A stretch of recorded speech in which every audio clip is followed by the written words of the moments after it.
গত সরকারের ব্যক্তিকেন্দ্রিক স্বৈরাচারী ব্যবস্থাই তার যে অবমাননা হয়েছে তা কিন্তু নয়, আগামীতে যে হবে না তার গ্যারান্টি কি? এমনকি এই যে অন্তর্বর্তী সরকার তারাই যে করবেন না আমাকে কিভাবে নিশ্চয়তা দেয়? বন্ধু রাষ্ট্রের সঙ্গে সম্পর্ক যাতে ক্ষতিগ্রস্ত না হয়। এখন আজকে যে বন্ধু কালকেও সে বন্ধু থাকবে সেই নিশ্চয়তা আপনাকে কে দিয়েছে? তাহলে আজকে বন্ধু যে তার বিরুদ্ধে আমি কথা বলতে পারবো না, তাই তো? তো সে যদি আমার বন্ধুই হয় তাহলে তার সম্পর্কে কথা বলতে পারবো না কেন? বাংলাদেশের সংবিধানে মত প্রকাশের স্বাধীনতা দেওয়া হয়েছে না? যুক্তিসঙ্গত বাধা নিষেধ সাপেক্ষে দেওয়া হয়েছে। এই যুক্তি দেয় কি? এখনকার যে সংবিধান আছে, তাই তো? সেই সংবিধানে কার্যত লেখা হয়েছে যে বাংলাদেশের জুডিশিয়ারি ইন্ডিপেন্ডেন্ট থাকবে না। এখন আপনারা বলবেন এটা কি বললেন? মাজদার হোসেন মামলার কথা আপনারা অনেকেই জানেন। 2007-8 সালের যে সরকার ছিল তাদের পক্ষ থেকে জুডিশিয়ারি সেপারেশনের ব্যবস্থা করা হয়েছিল, তাই তো? কিন্তু কে না জানে যে বাংলাদেশের জুডিশিয়ারির যে কি ভয়াবহ অবস্থা। আবার এগুলি নিয়ে কথা বলে কন্টেম্প্ট অফ কোর্ট হওয়ার এক ভয়াবহ বিপদের মধ্যে থাকি আমরা, তাই না? ওই যে সেটাই বললাম শুরুতে, অনেক রক্তের উপর দাঁড়িয়ে এই কথাটা আমি বলতে পারছি এই বিশ্ববিদ্যালয়ে, তাই না? জুডিশিয়ারির অবস্থাটা হচ্ছে এই যে আমাদেরকে এইটুকু বলার জন্য যে এই জুডিশিয়ারি স্বাধীন নয়, এইটা বলার জন্য কতগুলো প্রাণ দিতে হয়েছে বিশ্বাস ভেবে দেখুন। কতটা রক্তপাত হলে আমাদেরকে কি করতে হয়?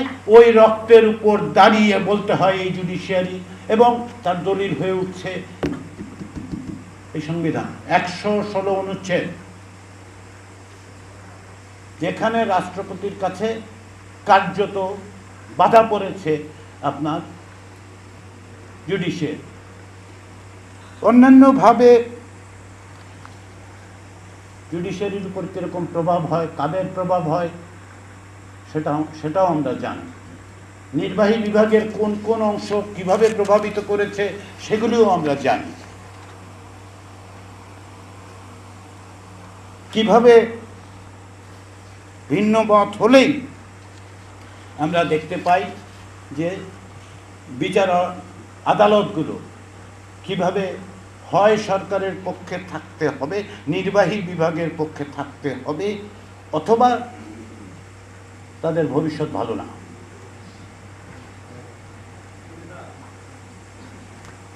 তাহলে আপনি একটি রাষ্ট্রে, আপনি একটি গণতান্ত্রিক ব্যবস্থার জন্য নাগরিকের সুরক্ষার ব্যবস্থা আপনাকে তো দুইভাবে করতে হবে। একটা হচ্ছে আপনার নাগরিকের অধিকারের সুরক্ষা হবে এমনভাবে যে সংবিধানে যে অধিকার আপনাকে দেয়া হয়েছে সেগুলি প্রয়োগ করার ক্ষমতাও সরকারকে দিতে হবে, রাষ্ট্রকে নিতে হবে। বাংলাদেশের সংবিধানে যে সমস্ত মানবাধিকার দেয়া হয়েছে সেগুলো প্রয়োগ করার বাধ্যবাধকতা রাষ্ট্রকে দেওয়া হয়নি, সরকারকে দেওয়া হয়নি। তাহলে কাগজে লেখা আছে আপনার অধিকার আছে, কিন্তু এটা যদি রাষ্ট্র না করে তাহলে আপনার কিছু করার নাই। তাহলে করার নাই, আপনি যাবেন কোথায়? যাবেন হচ্ছে বিচার বিভাগের কাছে। সেই বিচার বিভাগের যদি হাত পা বাঁধা থাকে, এই যে সংবিধান, সেই সংবিধানই যদি তাদের হাত পা বেঁধে দেয়, একদিকে আপনার আমার নাগরিক হিসেবে মানবাধিকারের তালিকা আছে, নিশ্চয়তা নেই। এই যে তালিকা আছে তার একটা উদাহরণ দিই। বাংলাদেশের সংবিধানে মত প্রকাশের স্বাধীনতা দেওয়া হয়েছে না? যুক্তিসঙ্গত বাধা নিষেধ সাপেক্ষে দেওয়া হয়েছে। এই যুক্তি দেয় কি? যুক্তি তো যুক্ত হলো বুঝলাম, কিন্তু যুক্তিটা দিল কে? বলে যে বন্ধু রাষ্ট্রের সঙ্গে সম্পর্ক যাতে ক্ষতিগ্রস্ত না হয়। এখন আজকে যে বন্ধু কালকেও সে বন্ধু থাকবে সেই নিশ্চয়তা আপনাকে কে দিয়েছে? তাহলে আজকে বন্ধু যে তার বিরুদ্ধে আমি কথা বলতে পারবো না, তাই তো? তো সে যদি আমার বন্ধুই হয় তাহলে তার সম্পর্কে কথা বলতে পারবো না কেন?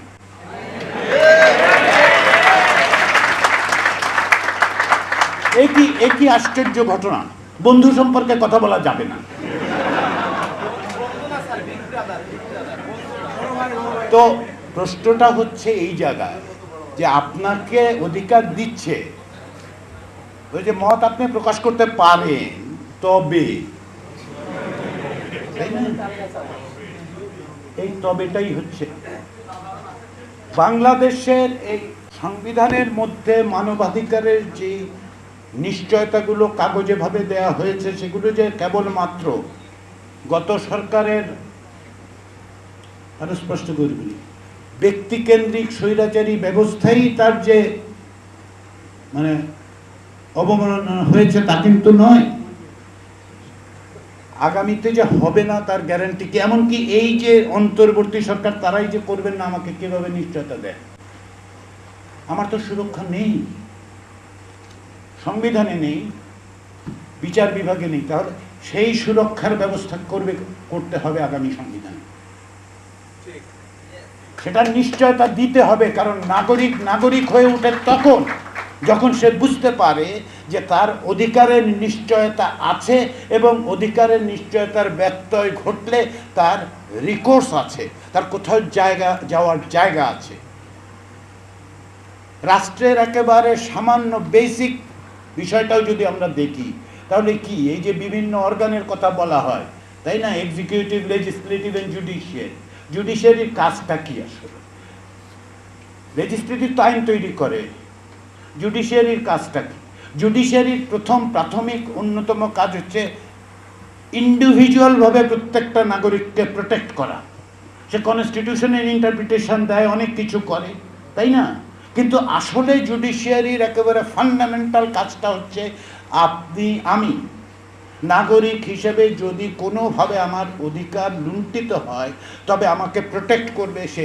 কারণ এটা লেজিসলেটিভ বডিও করতে পারে, এক্সিকিউটিভ বডিও করতে পারে।